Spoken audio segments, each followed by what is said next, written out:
I remember my mother was a very smart, very bright woman. I remember she had a beautiful voice. She used to sing for me sometime when I was a little boy, you know. Naturally, sometimes she would tell stories, you know, and children's stories, you know. But it's so many years back, you know, but I just have memory of what was happening. My name is Henry Kinast, and I was born 15th of November 1930. In Poland they call me Heniek. In Hebrew they call me Chaim. Henry Kinast was born on November 15, 1930, in Lodz, the second largest city in Poland. We lived a very comfortable life. My father was a tailor, and then he became a furrier. We had people working for us. He spent a normal childhood with his father, Abraham, his mother, Pearl, and his older brother, Milton, who took every opportunity to tease him. We had a radio, I remember it was a German radio. My brother, Milton, he was told me stories. He says, you know how this radio is playing? He says, they got people inside and they're playing music. And I believe it. Little did he know that the long shadow of the Nazi march across Europe would soon cast a darkness upon those happy times. Prior to World War II, the Jewish population in the multi-ethnic city of Lodz was the second largest in Europe. It was a vibrant community. My father had a lot of friends, and they was talking about what's going on, the occupied area, Czechoslovakia, and what could happen, and in case German start the war with Poland, maybe, you know. And I remember they say that France and England would be behind Poland, you know, they would back him up. On September 1st, 1939, the Nazis invaded Poland. The next day, as the Luftwaffe rained destruction onto the city, the residents were forced into air raid shelters. One morning we heard the alarm, and the German was bombing, so we had to run to the basement. We had like gas mask in case they was preparing the show was, you know. It was over very quickly. The Nazi Wehrmacht made short work of Poland's defenses, and by early October, Lodz was annexed into the Reich. Almost overnight, the Jews were targeted with restrictions and abuse. Every Jew has to wear a yellow star in the front and the back. They was arresting Jews, and they would beat up the Jews. And I remember one time my grandfather came to our house, and they was talking at the Germans creating a ghetto in Lodz. And he says to my parents that we have to leave Lodz, we have to get away from here because time is getting much more difficult for the Jews, you know. Fearing for their safety, Henry's family decided to flee Lodz. Middle of the night, my mother waked me up, and we have to pack some belonging we have with us. And I remember she was crying. We left the house, all the furniture the way it was, and it was winter time, it was very cold. So they let us through the border. And from there we arrived to Sochedniów. Henry spent 2 years in Sochedniów, but they could not outrun Nazi persecution. They asked really the Jews to wear a Jewish armband on the right side. The Jews could not go from one city to another city. They was forbidden to be on the railroad, using, you know, or any transportation. Rumors circulated of deportations, concentration camps, and gas chambers. Some people came to my father's house, and they was telling about what's going on right now. They're transporting a lot of Jews to camps, and some people escape, and they claim that they got the gas chambers, and they're gas chambering Jews. And I remember some people said, gee, how can you say something like this? They couldn't believe that something can happen like this. Fearing arrest, Henry's father volunteered the family for work at a nearby factory, the Skarżysko-Kamina concentration camp. My father came in one day and told to my mother, let's get ready right away because we go voluntarily to work to that camp. And he told me, put long pants, and when they ask you your age, how old you are, you tell me you're 17. And I remember we came to the gate, we came to a big factory, and they made 3 groups. They sent me to a camp they called the Consum.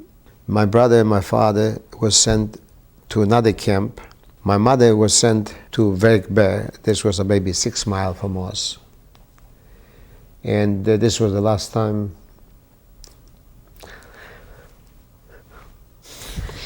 Yeah, this was the last time I saw my mother. She told a German officer she had some money and she had 2 kids on this camp. She says, I give you everything what I had. Send them to same camp.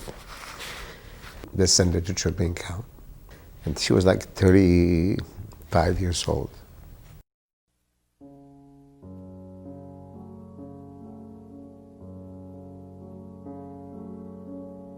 Only 12 years old, Henry, who was separated from the rest of his family, was forced to grow up quickly after his first night in the camp. They put me to work at night, and I fell asleep like 2 o'clock maybe, I couldn't stay up. German engineers, and he called me on the side and he said, follow me, and I went with him to his office. He told me to bend over, he gave me 15 lashes. From that time, I never fell asleep. I became like a grown-up person. The prisoners endured horrifying and back-breaking conditions, a lack of food, poor sanitation, overcrowding, and deadly outbreaks. Everybody got typhus and people was dying like flies. We have no medicine, and I got typhus too. So it was not a hospital, we had the one barrack we used to call the horse barrack. And I was there for about 3 or 4 days. And my father came over to me, he says to me, Henry, he said, you have to leave right away. He said, don't stay here. He said, because they're picking up the people, they're coming over. I said, what I should do? He said, go to the ammunition plant and stay over there. So I went over there and I laid down, I was drinking water, and I was there for 4 days. A day after, the German came over, picked up all the people from the hospital, what there was over there, took him in the forest and got shot, every one of them. As the Russians approached the camp in the summer of 1944, the Nazis began slaughtering and deporting the Jews of Skaržisko-Kamina. Henry, his brother and father were deported to the Hasag munitions factory closer to the German border in Częstochowa, Poland. After a few months there, they were sent on again by train, this time to Buchenwald. We arrived was maybe about 3,000 or 4,000 people. I don't remember exactly the detail how much. A lot of them, they died too on the way going to Buchenwald. We took us our clothes, they cut us our hair again. I was in front of a SS doctor. I came right in front of him and he asked me how old I am. I was 14, I told him I was 18. And my brother and my father, they took him away, and I remained by myself, and they put me in a barrack with all young boys. Conditions for Jews in Buchenwald were beyond anything Henry had experienced in the factory camps. Food was scarce. We would get, for 7 people, we'd get the loaf of bread. We would divide that bread, and then we took a piece of paper, and we would make numbers 1, 2, 3, 4, 5, 6, 7, and put in a hat, and we draw with a hat which piece. Otherwise, there would be fights, which one is bigger, which one is smaller. But when we divide the bread, we divide it with a string, was so perfect has to be. For another couple more weeks, I don't think I would survive because we were starving to death. Because once a day they give us the soup and the bread, On April 10th, 1945, the Nazi guards began to evacuate the camp. They chased everybody out from our barrack, and they tell us to go to the main gate. I lay down, I'm not going any place. I figured I'm not going any place, and I lay down, and there was like hundreds of people, made myself like I'm sick, I can do nothing, I'm not going. So anyhow, they got a group of 10,000 prisoners, they left, it was getting dark, they sent us back to our barracks where we stay in that camp. Next day, For the first time I was in the camp, there was no roll call. They didn't have it because they have every day, in the morning, at night. We got back, no more. The next day, prisoners attacked the remaining guards, occupied the administrative buildings, and liberated the camp. I see some of the prisoners running to the fence. I see one of the prisoners goes up and he took his clothes, shows like this, nobody's on the tower, you know, like we free, nobody's on the tower. Outside my barrack, I can see over there must be about 20 American cars. And I see this, his name was Herschel Schechter. He was the chaplain for the Third Army, you know. He goes up on a chair and starts to speak to us in Yiddish. He said, "Children, you are free." And we start to ask questions, what happened in case the German came back tomorrow? He said, "Don't worry, they never gonna come back here."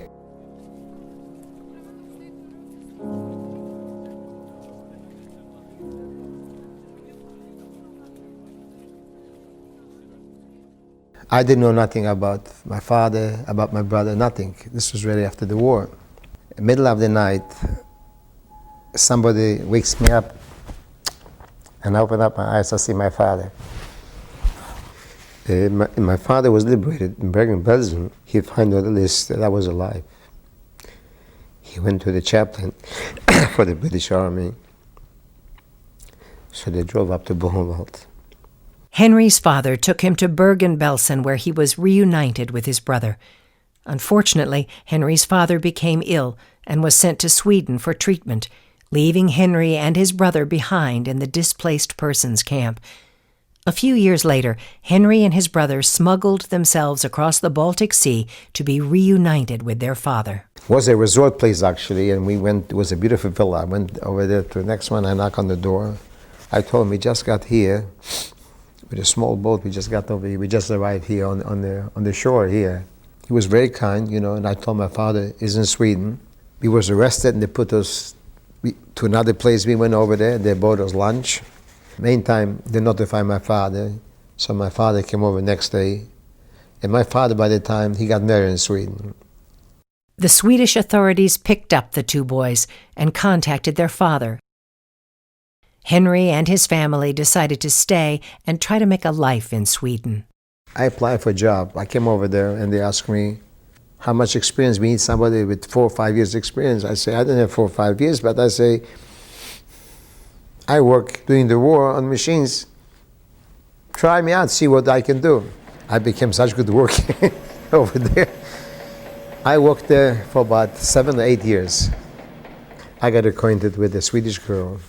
I started to date her and I got married to her. Her name was Inga.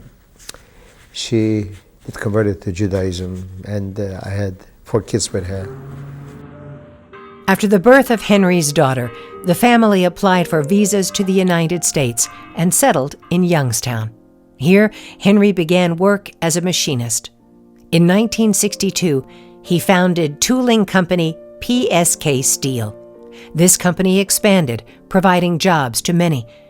The Nazis had taught him to be a machinist so they could exploit his slave labor. In a powerfully ironic twist, he turned those skills, once used for evil, into a mechanism for good. Henry's most important legacy, however, is his family, which continues to grow. From his small family of 4 children, he now has 14 grandchildren and 6 great-grandchildren. When we went to Treblinka, it was a very emotional trip. That was the most emotional in my life, I tell you. You see the big forest all around, and you see a lot of stones, you know. I said, what she was thinking, my mother, when she arrived here, she knows she got 2 children, and she knows she could die over here, you know. And tears was coming from my eyes. And they have the monument in Treblinka, like 850,000 Jews perished there. And me and my brother, we say Kaddish here, and we put the candle. Henry has returned to Poland many times, bringing his family with him to teach them about his experiences so that they can pass it on for generations to come.